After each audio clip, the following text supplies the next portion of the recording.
Queremos escucharte, Señor, queremos entender tu palabra, queremos saber qué tienes hoy para nosotros, para nuestra vida, para nuestra iglesia, Señor. Gracias, Padre, porque confiamos en que tú vas a hablar a través, Señor, de mi hermano. En el nombre de Cristo Jesús. Amén.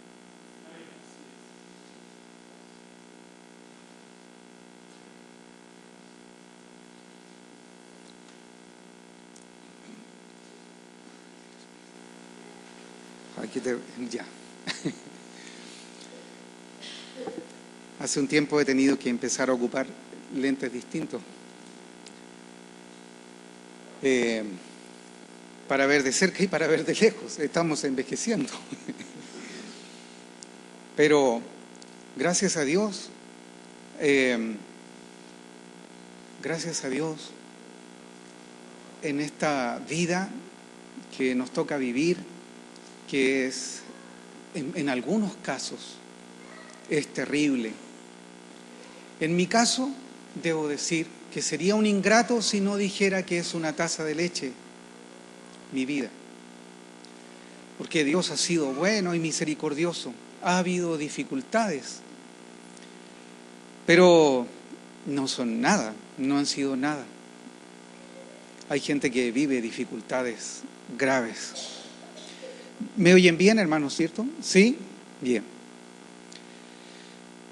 Que el Señor nos ayude a compartir su palabra hoy día. Quisiera con todo mi corazón compartir algo, y ese algo ojalá no sea sino la palabra de Dios. La palabra de Dios por excelencia es Jesús, ¿cierto? En el principio era la palabra era con Dios, la palabra era Dios. En realidad Hebreos dice que es una palabra viva, pero en realidad cuando dice eso no se refiere, algunos discuten si se refiere al libro escrito o a Jesucristo. Pero creemos que se refiere a Jesucristo, que es el reflejo de este libro escrito. Estas son las que dan testimonio de Él, y Él es la palabra viva, viva. Es extraordinario poder decir eso, que Él es la palabra viva. Es asombroso, hermanos. ¿Por qué es asombroso? Porque estamos hablando de alguien que vino a esta tierra, que sufrió como uno de nosotros, que padeció, que también fue expuesto a las tentaciones, pero por supuesto Él soportó tentaciones mucho más allá de lo que nosotros siquiera imaginamos. Apenas fue bautizado, dice la Escritura que fue llevado al desierto y por 40 días Él ayunó. Un ayuno de 40 días no nos lo imaginamos, no sé, nadie aquí hemos hecho ayunos de mediodía. No tenemos la menor idea de lo que significa un ayuno de esas características. Lo cierto es que no tenemos la menor idea en el sentido de que hayamos experimentado eso, pero sí podemos saber lo que significa si estudiamos un poco. La verdad es que hoy día la ciencia sí puede decirnos lo que eso puede significar para el cuerpo y para la mente, y que efectivamente, de hecho el otro día leía que una persona que se expone a un ayuno de esas características, al principio, ¿cierto?, siente el padecimiento y luego llega un momento en que no siente nada, pero después de que pasa un periodo, entonces siente un hambre terrible, pero como doloroso. Eso fue lo que sintió Jesús en su momento. Era un hambre que provocaba dolor, desesperante. Y en esas condiciones el demonio, Satanás, el enemigo, vino a tentarlo, y él no tenía nada más. ¿Qué más podía tener sino la palabra de Dios para responderle? Y las 3 veces citó claramente la palabra de Dios. Mire, si aunque no tuviéramos fuerza ninguna, las fuerzas no están en nosotros. La verdad, la vida está en la palabra de Dios. Y bastó que él la dijera, y la dijera con precisión, porque el diablo también la citó, pero la citó mal. Jesús la citó bien, se lo aclaró, se lo dijo claramente, porque la exposición de tus palabras, dice el salmista, alumbra y hace entender a los simples. Aunque seamos el más simple, la más simple criatura, en la palabra de Dios tenemos sabiduría. Aunque seamos el más débil, en la palabra de Dios tenemos poder. Bendito sea Dios por su revelación. Bendito sea Dios por el Espíritu Santo que nos alumbra y nos guía para entender esta palabra.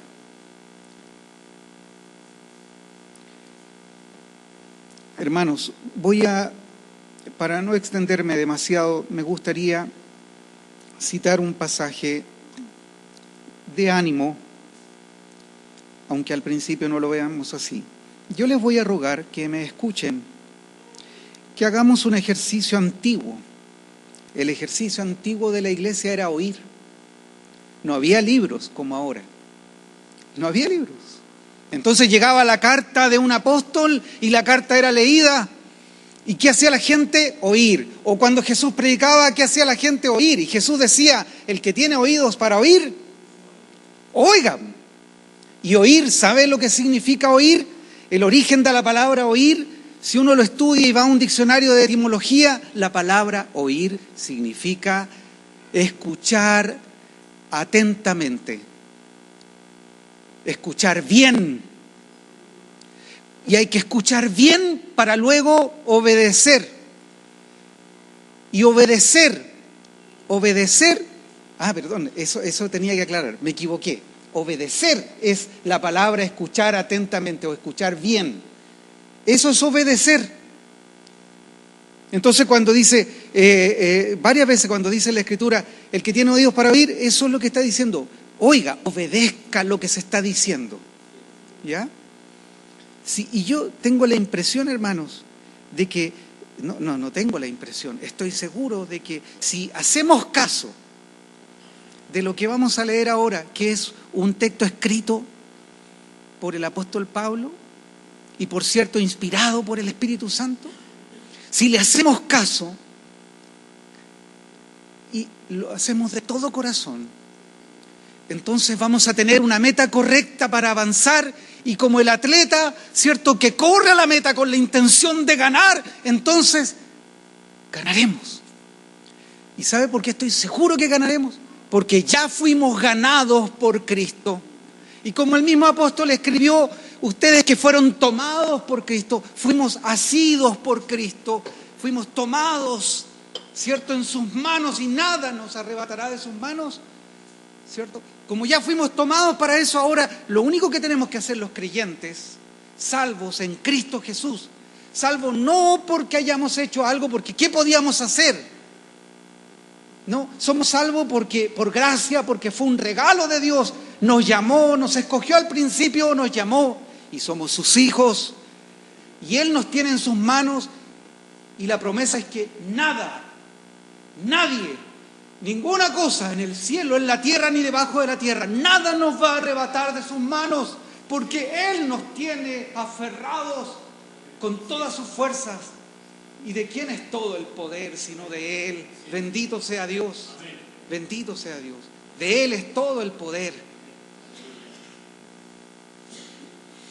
Entonces ahora, tomados en sus manos, lo que Él nos pide constantemente es que intentemos ahora nosotros alcanzar la meta como si de nosotros dependiera. ¿Depende de nosotros? No. Pero estamos puestos para aprender a correr hasta la meta y correr a la meta, ¿cierto? Por cierto, es llegar a ser como Jesús. Es una carrera imposible, pero lo que es imposible para nosotros es posible para Dios. En una ocasión, un hombre le dijo a Jesús: Señor, por favor, si puedes sanar a su hijo. Y Jesús le responde: ¿cómo que sí puedo? Fue un buen reproche, ¿eh? No, Él puede. Para Dios no hay nada imposible. Bien, voy a leer este pasaje que no es muy extenso y ustedes lo van a escuchar con atención por un momento para que luego, como dice la Escritura, meditemos en su palabra. Y si alguien quiere anotar y después volver a leerlo y releerlo hasta aprenderlo de memoria, es Filipenses 3:10, lo que quiero leer. Filipenses 3:10. Eso es lo que voy a leer.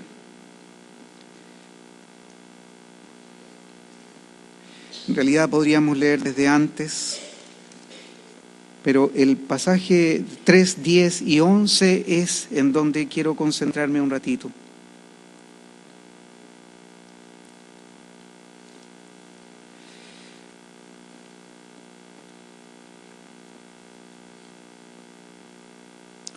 Voy a tomar de un poco antes, en el 9, donde Pablo dice así, escribe de esta manera: ya no me apoyo en mi propia justicia por medio de obedecer la ley. Más bien, llego a ser justo por medio de la fe en Cristo. Pues la forma en que Dios nos hace justos delante de Él se basa en la fe. Quiero conocer a Cristo y experimentar el gran poder que lo levantó de los muertos. Quiero sufrir con Él y participar de su muerte para poder experimentar de una u otra forma la resurrección de los muertos. Bendito sea Dios. ¿Lo escucharon bien? ¿Lo entendieron? ¿Lo entendimos? El que tiene oídos para oír, que oiga, oiga. Quiero conocer a Cristo y experimentar el gran poder que lo levantó de los muertos. Hermanos, este es un tema que nos está invitando a hacer lo mismo. ¿Alguien no querría hacer esto que es creyente cristiano? Creo que no. Pablo lo está diciendo por sí mismo, pero creo también que es una invitación a nosotros, a que queramos conocer a Cristo y experimentar el gran poder que lo levantó de los muertos. Amén. Yo quiero experimentar, quiero conocer a mi Señor, quiero conocerlo hasta experimentar el gran poder que lo levantó de los muertos. Amén. Eso no significa solamente el día de la resurrección, hermanos. Esto tiene sentido hoy día, ahora, porque mañana, cuando en algún caso la enfermedad nos haga padecer, nos haga sufrir, o las preocupaciones nos hagan desalentarnos, o los diferentes problemas que tenemos en la vida, ¿cierto?, nos estén ahogando, asfixiando de alguna manera, cuando falta la plata, cuando hay que pagar las cuentas, cuando hay que educar a nuestros hijos, etcétera, etcétera, o cuando falta el trabajo, o cuando los problemas en el hogar son gravísimos, o cuando hay problemas con la pareja, o cuando tenemos todo tipo de problemas. Entonces, dígame, ¿quién no querría experimentar ese poder que levantó a Cristo de los muertos? Que lo experimentemos. Señor, ayúdanos. Tenemos que decirle al Señor: Señor, ayúdanos. Yo quiero experimentar ese poder que levantó a Cristo de los muertos. Alguna vez estuvimos muertos en delitos y pecados, hoy no. Hoy el Espíritu Santo está dentro de nosotros y nos tiene vivos. Ha sellado nuestro corazón, nuestra mente, nuestro cuerpo, todo nuestro ser nos ha sellado para guardarnos para ese día glorioso en que seremos realmente, no metafóricamente, realmente levantados de entre los muertos y glorificaremos a Dios por siempre, para siempre. Bendito sea Dios. Pero ahora también podemos tener una experiencia de esa índole. Tenemos que buscar al Señor, buscar conocerlo. Hay un pasaje que hemos leído muchas veces y he citado muchas veces. En Hebreos dice el autor de Hebreos que tenemos que poner los ojos en Jesús. Hace unos días atrás conversábamos en la clase sobre ese pasaje con el pastor y decíamos ahí que poner los ojos en Jesús, hermanos, ¿cierto? que es algo parecido a esto. Pablo dice, quiero conocer a Cristo. Querer conocer a Cristo significa tener puestos los ojos en Jesús. O sea, no podemos conocer nada si no ponemos nuestros ojos en el objeto de nuestra atención para poder saber qué es, en qué consiste, ¿cierto? Y en este caso, ¿cómo podríamos saber quién es Cristo? ¿Qué demanda de nosotros? ¿Qué quiere de nosotros? ¿Cómo podríamos saber cuánto nos ama y cuánto nos anhela, cuánto nos desea? ¿Cómo podríamos experimentar lo que experimentó a lo mejor Juan ahí apoyado en su pecho como un jovencito, y seguramente en un momento Cristo lo abrazó? Era el más joven aparentemente de todos. Oh, si pudiéramos experimentar lo mismo,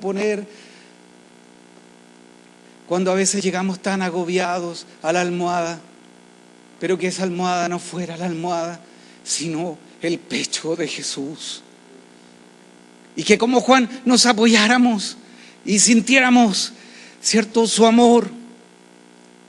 Y por cierto, más allá aún, la paz que sobrepasa todo entendimiento, porque Él dijo, mi paz les dejo, mi paz les doy.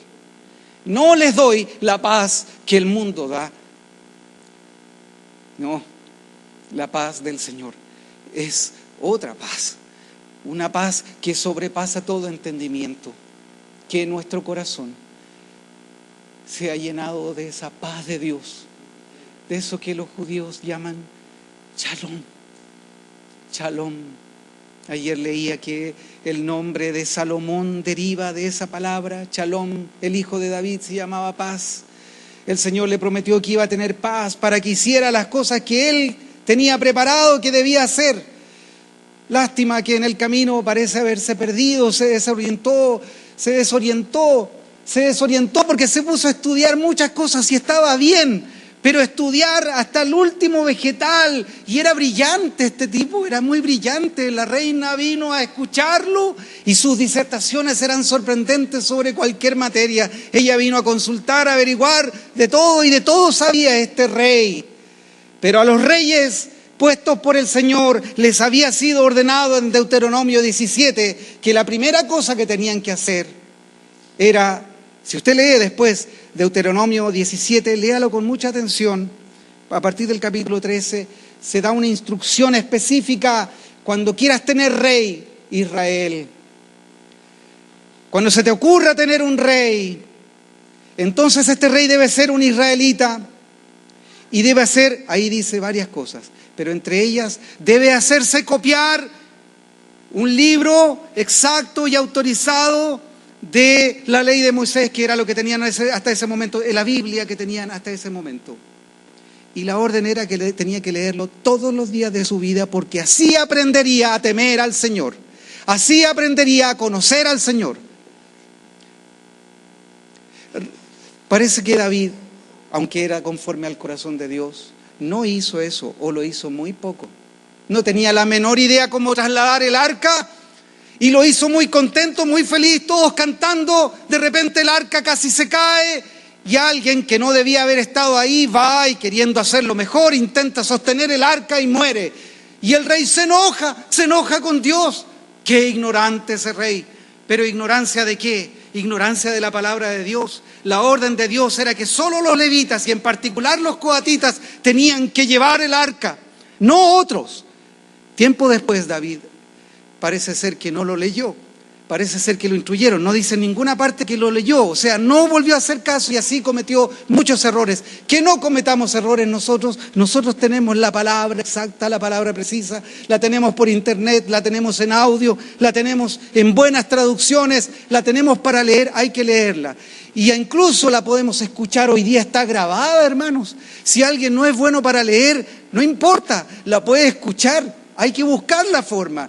Y por eso también, si no tiene un audio, si no tiene el texto, si no le cuesta mucho leer, hay que venir al estudio bíblico, hay que venir a la congregación, porque aquí hacemos, entre otras cosas, la cosa más importante: leer la palabra de Dios.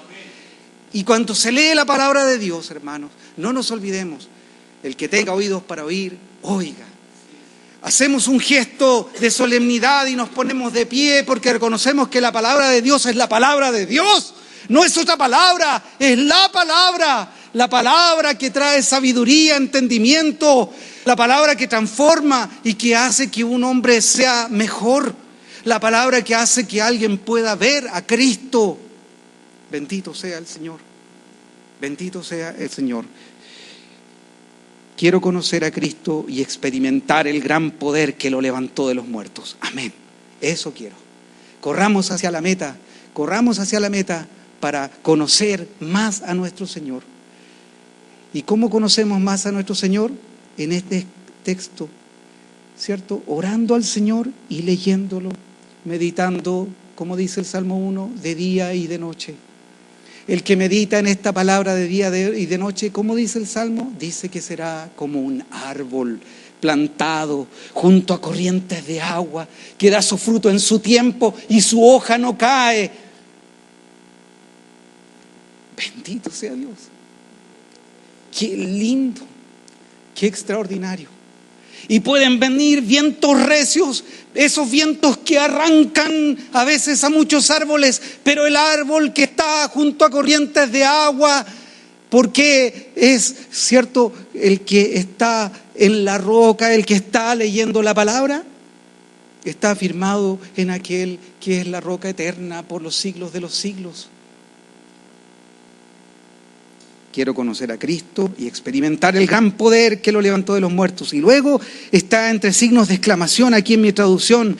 Y es algo difícil de comprender, pero es algo que deberíamos estar aprendiendo permanentemente. El apóstol dice, quiero sufrir con Él y participar de su muerte. Eso, hace unos días leí en Hechos que, y ustedes recordarán, cuando ya Pablo sabe que tiene que ir a Jerusalén, pero el Espíritu le dice que va a sufrir yendo a Jerusalén. Al principio uno entiende eso, el Espíritu Santo, porque Él mismo lo dice, me ha dicho que voy a tener padecimientos, que me van a encarcelar, etcétera, etcétera. Y después en el camino dice que vinieron profetas, hermanos, y le profetizaron, y dice la Escritura que le profetizaron por el Espíritu Santo, que el Espíritu Santo le decía que no vaya. Es súper raro el pasaje porque es como si él supiera que tiene que ir, parece que tiene una orden de Dios mismo, pero por otro lado el mismo Espíritu le está diciendo lo que va a pasar, y que lo que va a pasar es difícil, es duro, es terrible.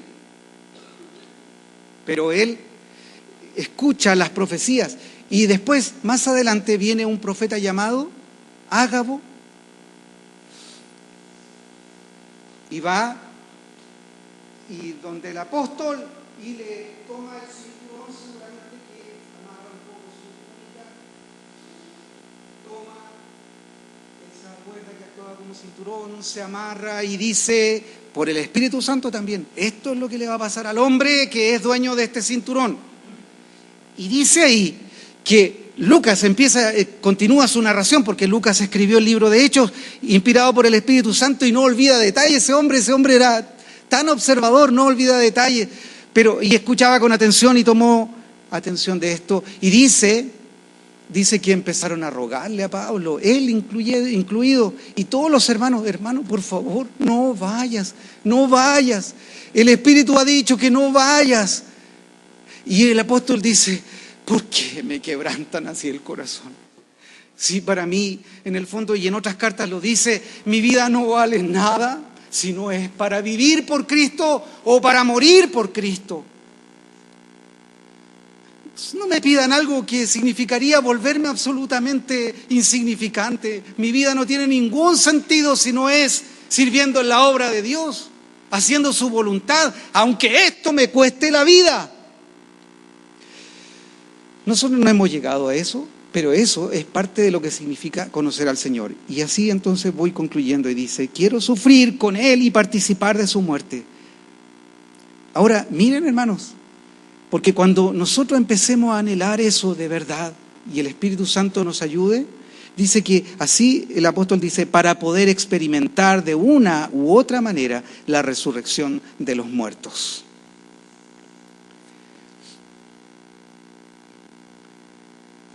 vamos a experimentar la resurrección de los muertos. Con esto voy a concluir.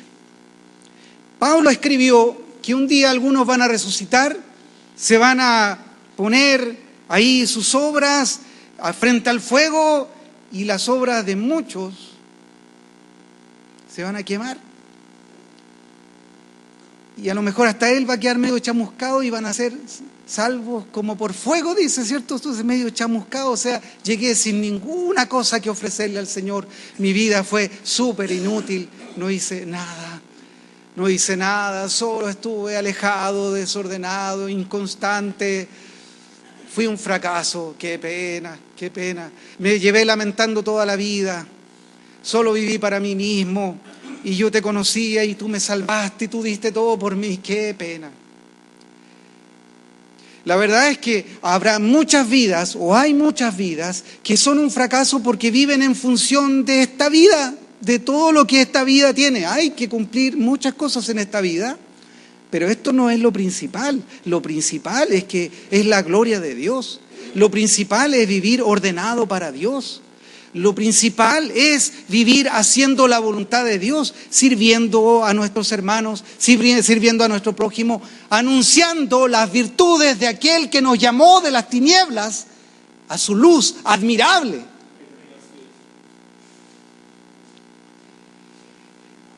Y entonces así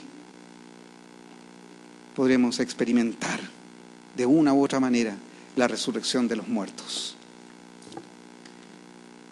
Bendito sea el Señor nuestro, que nos escogió en Cristo antes de la fundación del mundo. ¿Cuándo fue eso? ¿Cuándo fue eso? ¿Cuándo fue eso? ¡Qué asombroso!